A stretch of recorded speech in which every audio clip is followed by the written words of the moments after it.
Hi, I'm Stuart. Welcome to my channel, or welcome back. Thanks for viewing my video.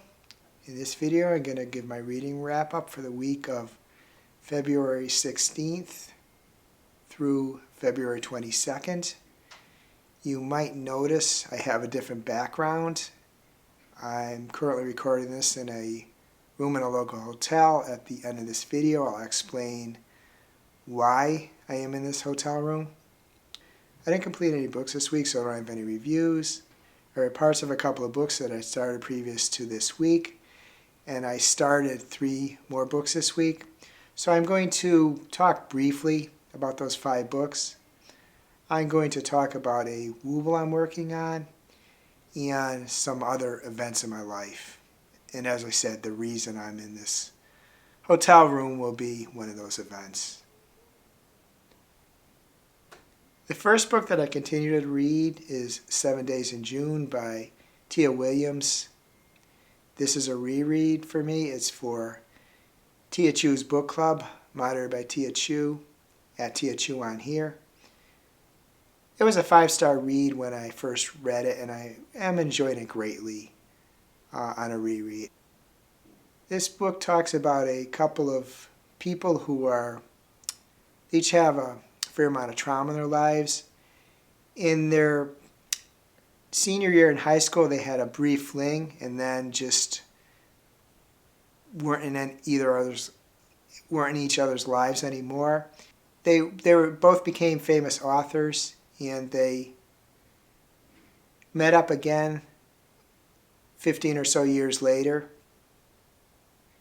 and the story goes from there.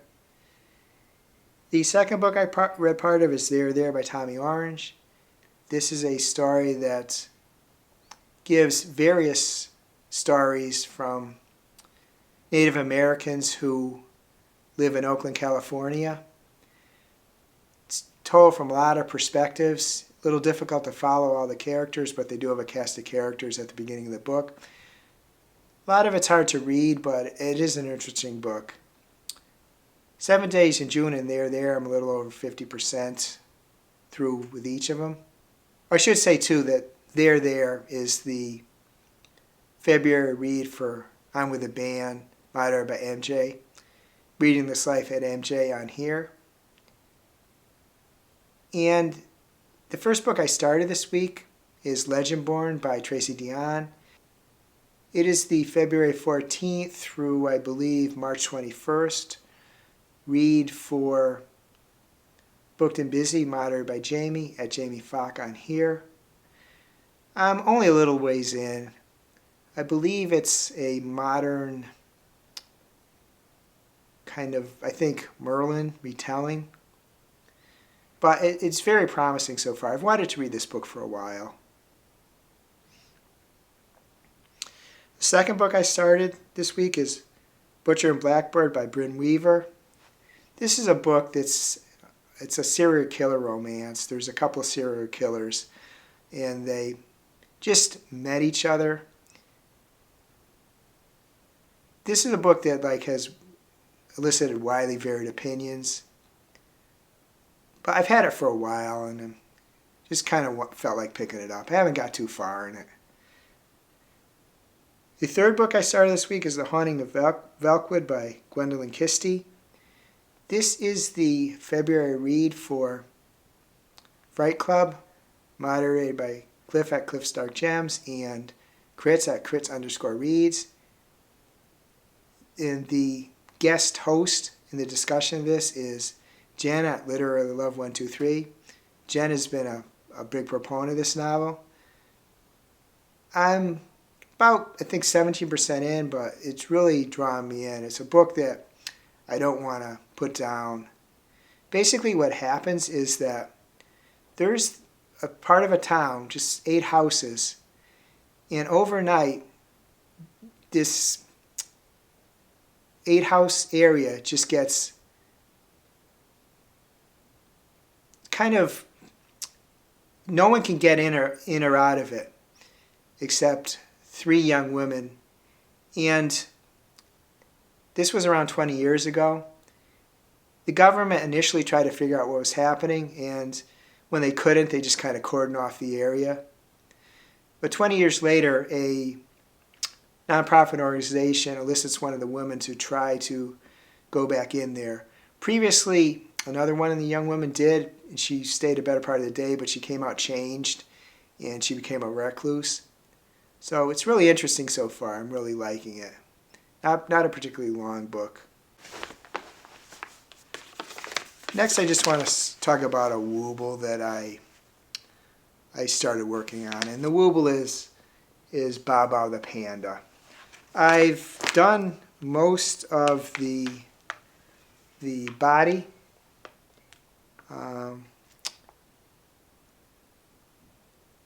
So I expect that by next week's wrap up, I'll be done with Bobo the Panda and be working on something else. As to why I'm recording this video in a room in a local hotel. Last weekend, Saturday, it's a Sunday morning, we had a snow turning to ice storm. And there was a significant amount of ice. So the latter part of the morning, we being my sister and myself, we lived together. And we heard this crash and the lights flickered on and off. Some of the lights in parts of the house went off. We smelled a burning smell coming from the cellar. So I went down the cellar. I couldn't pinpoint the burning smell. I thought it might be the breaker box. Wasn't sure. It was also kind of near the... So what I did is I shut off all the breakers, and because even the power that was working was kind of going in and out. So I shut off the breakers, then I shut off the main breaker. And I looked outside too, and a tree branch had fallen, and they brought down the power line, the phone line, and the cable internet line. The second two aren't serious, but losing the power is serious. So I called the power company, but a lot of people, tens of thousands of people had their power out, so it was just on our own house. So we did stay in the house Sunday until Monday, and Monday morning I called our electricians, and they came out very quickly, but they investigated. They found there wasn't any problem with their breaker box. The problem was that the line came down. So I called the electric company back and explained everything. They said too, the electrician said that we weren't getting the correct voltage we should have got. And I called the power company back and said what the electric company said, or what the electrician said. So as it got into early afternoon, the temperature of the house was around 50 degrees Fahrenheit. I apologize, I don't know what that is in Celsius, but I'll try to remember to put the conversion in text in the video.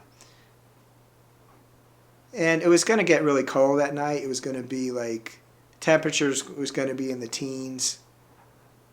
And we figured we couldn't really make another night. So we rented a couple of rooms in a local hotel. So we went back to our house.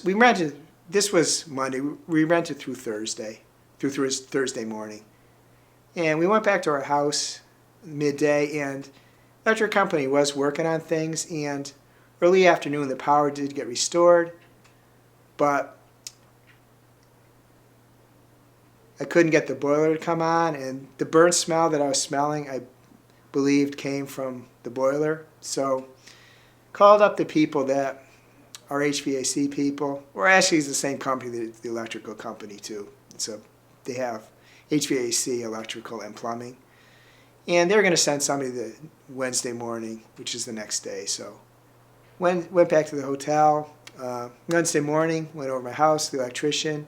I feared that the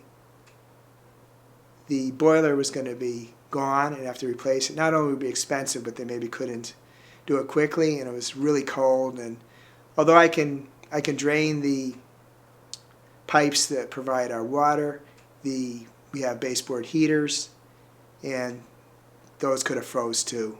I don't know how to drain them. But the electrician did some checking, told me that he told me that a board was fried, but he had a temporary board that he could hook up. He did so. He got the boiler running. It was a great relief to me. He said that when they get a permanent board, he'll contact me and he'll put it in, but the emergency was taken care of because he got the boiler running. The house temperature at that time, should have said on Tuesday the house temperature was 40 Fahrenheit, and it was still 40 Wednesday morning, but it's getting dangerously close to freezing, so I was happy that he got the boiler running. Waited until it got the temperature up to 42, which took a while in a cold house. And it has to heat up the water heater first.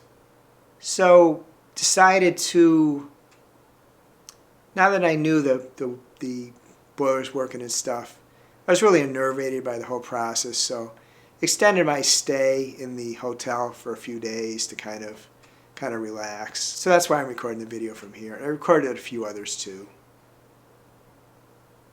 But it was a stressful time because really cold and no heat.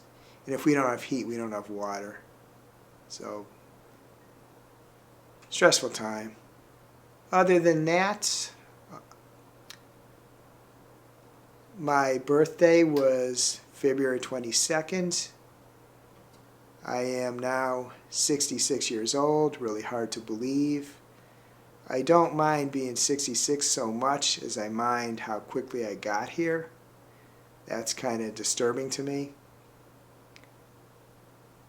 But I'm enjoying my time at the hotel, so it hasn't been bad.